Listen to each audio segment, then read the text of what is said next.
வாழ்க்கையில நம்மை விட மற்றவர்கள் உயர்ந்திருக்கிறாங்க, நம்முடைய நிலைமையும் நம்முடைய ஸ்தானமும் மற்றவருடைய தாழ்ந்திருக்குன்னு நம்ம நினைக்கிற வேளையில தான் பயம் நம்மை பிடிக்கிறது. நீங்கள் உபாகமத்தின் புஸ்தகம் 7ஆம் அதிகாரம் 17ஆம் வசனத்திலிருந்து நீங்கள் வாசிக்கும் போது அங்கே ஆண்டவர் இஸ்ரவேல் ஜனங்களை பார்த்து பேசுறத பாருங்களேன். அந்த ஜாதிகள் என்னிலும் ஜனம் பெருத்தவைகள், நான் அவர்களை துரத்தி விடுவது எப்படி என்று உன் இருதயத்தில் சொல்லிக் கொண்டாயானால் உன் தேவனாகிய கர்த்தர் பார்வோனுக்கும் எகிப்தியர் யாவருக்கும் செய்ததையும் உன் கண்கள் கண்ட பெரிய சோதனைகளையும் அடையாளங்களையும் அற்புதங்களையும் உன் தேவனாகிய கர்த்தர் உன்னை புறப்பட பண்ணி காண்பித்த பலத்த கையையும் ஓங்கிய புயத்தையும் நன்றாய் நினைத்து அவர்களுக்கு பயப்படாதிரு. எப்போ இவங்களுக்கு பயம் வந்துச்சு? அந்த வசனம் 17ஆம் வசனம் பாருங்க. அந்த ஜனங்கள் என்னிலும் பெரிய ஜனம் தொகை உள்ளவர்களா இருக்கிறாங்க அப்படின்னு நீ பார்க்கும்போது அவனுக்கு என்ன வரும்? பயம். ஆமா, நம்மளை விட ஒரு ஜனம் பெரிய கூட்டம்னு பார்க்கும்போது ஒரு பதற்றம் வர ஆரம்பிக்கும். நீங்க அதே 19ஆம் வசனத்தின் கடைசி பகுதியில் பயப்படாதிருன்னு சொல்லிட்டு ஆண்டவர் சொல்றாரு, நீ பார்த்து பயப்படுகிற எல்லா ஜனங்களுக்கும் உன் தேவனாகிய கர்த்தர் அப்படி. அப்போ எப்படி பயந்தாங்க இவங்க? எதனால பயந்தாங்கன்னா, நீ பார்த்து பயப்படுகிற, நீ பார்க்கும் போதே அவங்களுக்கு தெரியுது நம்மளை விட அதிக ஜனம் இருக்காங்க. அன்னைக்கு இஸ்ரவேல் ஜனங்கள் எகிப்தில் வந்து குடியேறின போது 70 பேரை உள்ள வந்தாங்க. ஆனால் அவங்க பலுகி பெருகினாங்க. ஒரு கட்டத்தில் பார்வோன் என்கிற ராஜாவுக்கு ஒரு பயம் வந்துருச்சு, நம்மளை விட இந்த ஜனங்க அதிகமாக இருக்கிறாங்க, நாளைக்கு ஒரு யுத்தம் வருமானால் இவங்க எதிரியோட சேர்ந்து நம்மளை கவிழ்த்திடுவாங்கன்னு பயந்தான். அவர்களை அடிமையாக மாற்றி அவர்களை நசுக்கினான் என்று பார்க்குறோம். அந்த பயம் நம்மை விட பெரியவங்களா இருக்கிறாங்க. எப்பொழுது நாம சிறியவர்களாய் நம்முடைய பார்வையில் தெரிகிறோமோ, மற்றவர்களுக்கு முன்பாக ரொம்ப சின்னவர்கள் என்று நம்ம தெரிகிறோமோ, அப்பொழுது நம்ம பயம் பிடிக்கும். அதே யாத்திராகமம் 20ஆம் அதிகாரம் 1ஆம் வசனத்தில் வாசிக்கிறோம். வேதம் சொல்லுகிறது, நீ சத்துருக்கள் உனக்கு விரோதமாய் வரும்போது. உபாகமம் 20ஆம் அதிகாரம் 1ஆம் வசனம். உபாகமம் என்ன சொன்னேன்? பார்த்தீங்க, மாத்தினேன். சரி, உபாகமம் 20ஆம் அதிகாரம் 1ஆம் வசனம், மன்னித்துக் கொள்ளுங்க. நீ உன் சத்துருக்களுக்கு எதிராக யுத்தம் செய்ய புறப்பட்டு போகும் பொழுது குதிரைகளையும் ரதங்களையும் உன்னிலும் பெரிய கூட்டமாகிய ஜனங்களையும் கண்டால் அவர்களுக்கு. அப்ப எதுக்காக அவங்க பார்த்து பயந்தாங்க? நம்மகிட்ட இல்லாத குதிரை அவங்ககிட்ட இருக்கு, நம்மகிட்ட இல்லாத ரதம் அவங்ககிட்ட இருக்கு, நம்ம கிட்ட விட இருக்கிற ஜனத்தொகையை விட அங்க ஜனத்தொகை. அதை பார்த்த உடனே ஆண்டு சொல்றார், இதெல்லாம் பார்த்து பயந்துராத யாக்கோபே, நீ ஒரு பூச்சியை போல இருக்கிறாய், புழுவை போல இருக்கிறாய், நீ மனிதன் அல்ல, உனக்கு முன்பாக பெரிய பெரிய ராட்சதன். அதெல்லாம் பார்த்து பயப்படாதப்பா, பயப்படாது. பயம் ஏன் வரும் என்றால் நம்மை விட பெரியவர்களை பார்க்கணும். அன்னைக்கு கோலியாத் என்கிற ராட்சசன் இஸ்ரவேல் ஜனங்களுடைய சேனைகளுக்கு முன்பாக நின்று 40 நாள் தன்னை வெளிப்படுத்தினான், தன்னை வெளியரங்கப்படுத்தி வந்து சவால் விட்டான்.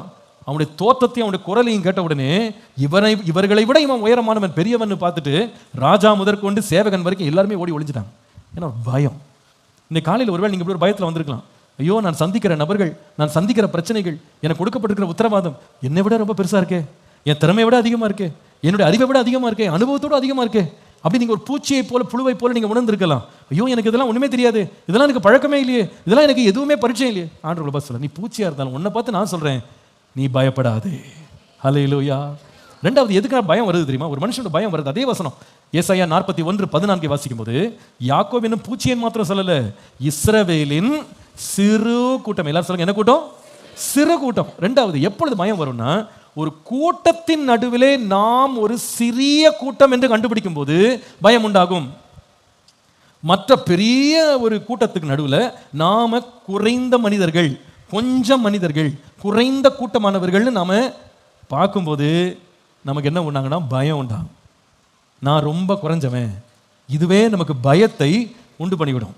சமீபத்தில் நம்ம சபையில் வந்து ஒரு தம்பிக்கு பொண்ணு தேட போனாங்க. அப்போ பையனுக்கு பொண்ணை பிடிச்சிருச்சு, பொண்ணுக்கு பையனை பிடிச்சிருச்சு, எல்லாம் தொடர்ந்து நடந்துருன்ற நம்பிக்கையில் இருந்தாங்க. அப்போ என்கிட்ட பேச வரும்போது, என்னதான் இவங்க 2 பேருக்கு பிடிச்சிட்டாலும் இந்த கல்யாணம் வேண்டாம் அப்படின்ட்டாங்க. நாங்கள் முன்னேற விரும்பலை. என்ன காரணம் அப்படின்னு கேட்டேன். என்ன காரணம் தெரியுமா? இந்த பையன் வந்து அவங்க வீட்டுக்கு போகும்போது இந்த பெண் வீட்டார் ஒரு 50-60 பேர் உட்காந்துருந்தாங்களாம். இவர் குடும்பம் எப்படின்னு கேட்டால் ஒரு 4 பேர் தான். ஏன்னா இவங்க வீடு ஃபுல்லாக ரட்சிக்கப்படாத குடும்பம், யாருமே வரமாட்டாங்க. இவர் 4 பேரோட உள்ள போனால் எங்கே திரும்பினாலும் ஜனம். இதை பார்த்துட்டு, பாஸ்டர், அந்த கூட்டத்தை பார்த்ததுலேருந்து ஒரே பயமாக போச்சு பாஸ்டர், இவ்வளோ பெரிய குடும்பத்துக்குள்ள எங்களால் என்ன பண்ண முடியாது, சமாளிக்க முடியாது. அப்போ அவங்க சொல்கிறாங்க, அந்த பெண் வீட்டு, ஐயா, அந்த கூட்டம் நாங்கள் கூப்பிட்ட கூட்டம் இல்லை, நாங்கள் எல்லாம் பக்கத்தில் எல்லாம் ஒன்றா அண்ணன் தம்பியாக இருப்போம், எங்கள் வீட்டில் ஒரு விசேஷம் நடந்துச்சு ஐயா, ஒரு பேச்சுக்கு சொன்னேன், இந்த மாதிரி பொண்ணுக்கு மாப்பிள்ளை பார்க்க வர்றாங்கன்னு எல்லாம் வந்து உட்காந்துட்டான், இப்படி கூட்டம் சேர்ந்து போச்சு, மற்றபடி என்னாலும் இப்படி இருக்காது, நீங்கள் பயப்படாதீங்கன்னு எவ்வளவோ அவங்கள ஆறுதல் படுத்தினாலும் வேண்டாம் சாமி, எங்களுக்கு பயமாக இருக்குது, அவ்வளோதான், தொடரவே மாட்டேன்ட்டாங்க. கூட்டத்தை பார்த்தாலே என்ன வரும்? ஆமா, நம்மளை விட ஒரு கூட்டம் அதிகமா இருக்கிறாங்க, ஜனம் அதிகமாக இருக்கிறாங்கன்னா பயம் வர ஆரம்பிக்கும். இங்க ஆண்டவர் சொல்லுகிறாரு, உன்னை விட ஒரு கூட்டம் பெருசா இருக்கு, நீ சின்ன கூட்டம். இஸ்ரவேல் என்னும் சிறு கூட்டமே, நீ என்ன செய்யாத. அல்லேலூயா. ஒரு நல்ல வசனம் சங்கீதத்தில் இருக்கு பாருங்க. சங்கீதங்களின் புஸ்தகம் 3ஆம் அதிகாரம் 1ஆம் வசனத்திலிருந்து வாசிக்க போறோம். நீங்களே கண்டுபிடிங்களேன். இதுல நான் முக்கியப்படுத்த விரும்புற வார்த்தை என்ன, நீங்க கண்டுபிடிங்க. கர்த்தாவே என் சத்துருக்கள் எவ்வளவாய், இதுல முக்கியமான வார்த்தை என்ன? Very good. பெருகி இருக்கிறார்கள். சத்துரு இருக்கிறது இல்ல, சத்துரு எப்படி இருக்கான்? பெருகி இருக்கிறார்கள். தொடர்ந்து வாசிக்கலாம். எனக்கு விரோதமாய் எழும்புகிறவர், என்ன முக்கியமான வார்த்தை? உஷாரா இருக்கீங்க. Very good. பெருகிற, எவ்வளோ பெரிதா இருக்கிறாங்க, அநேகரா இருக்கிறாங்க. இப்ப 2ஆம் வசனம் பாருங்க. தேவனிடத்தில் அவனுக்கு ரட்சிப்பு இல்லை என்று என் ஆத்துமாவை குறித்து சொல்லுகிறவர்கள், எது முக்கியமான வார்த்தை? தெளிவா இருக்கீங்க போல இருக்கு, எல்லாம் வெளிப்பா இருக்கீங்க. எவ்வளவாய் பெருகி இருக்கிறார்கள், அநேகரா இருக்கிறாங்க. கொஞ்சமா இருந்தா பரவாயில்ல, சமாளிக்கிறதுக்கு ஏராளமா இருக்கிறாங்க. என்ன பிடிக்காதவங்க நிறைய பேர் இருக்கிறாங்க.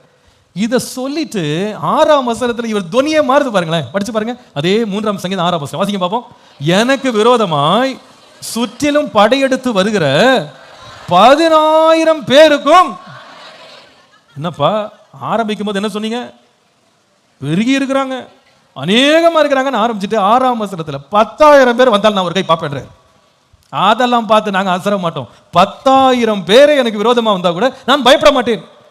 என்ன நடந்துச்சு உனக்கு? எப்பா ஸ்டார்டிங்ல அநேகமா இருக்கிறாங்க, பெரிய கூட்டமா இருக்குன்னு மிரண்டியா பயந்தியப்பா, 6ஆம் வசனத்துல 10,000 பேர் வந்தாலும் ஒரு கை பார்க்கறேன்றியே, என்ன நடந்துச்சு அப்படின்னு கேட்டா, இந்த 3ஆம் வசனத்துல இருந்து 5ஆம் வசனத்துல தான் ரகசியம் இருக்கு. படிங்க இப்ப 3ஆம் வசனம் பாருங்க. ஆனாலும், ஆனாலும்னு அர்த்தம் என்ன? என்னமா? அநேகராக இருந்தாலும். Very good. அப்புறமா ஏராளமா இருந்தாலும், அநேகரா இருந்தாலும். இப்பதான் அதுதான் ஆனாலும் அர்த்தம். சொல்லுங்க எல்லாரும், என்னது? ஆனாலும் அதிகமான பேர் எனக்கு எதிராக இருந்தாலும். இப்ப வாசிங்க. ஆனாலும் கர்த்தாவே நீர் என் கேடகமும் என் மகிமையும் என் தலையை. அல்லேலூயா. எதிரில் எவ்வளவு கூட்டம் இருக்கிறது முக்கியம் இல்லை, நமக்குள்ள கர்த்தர் இருந்தா போதும். எந்த கூட்டத்தை பார்த்து நம்ம பயப்பட வேண்டிய அவசியமே.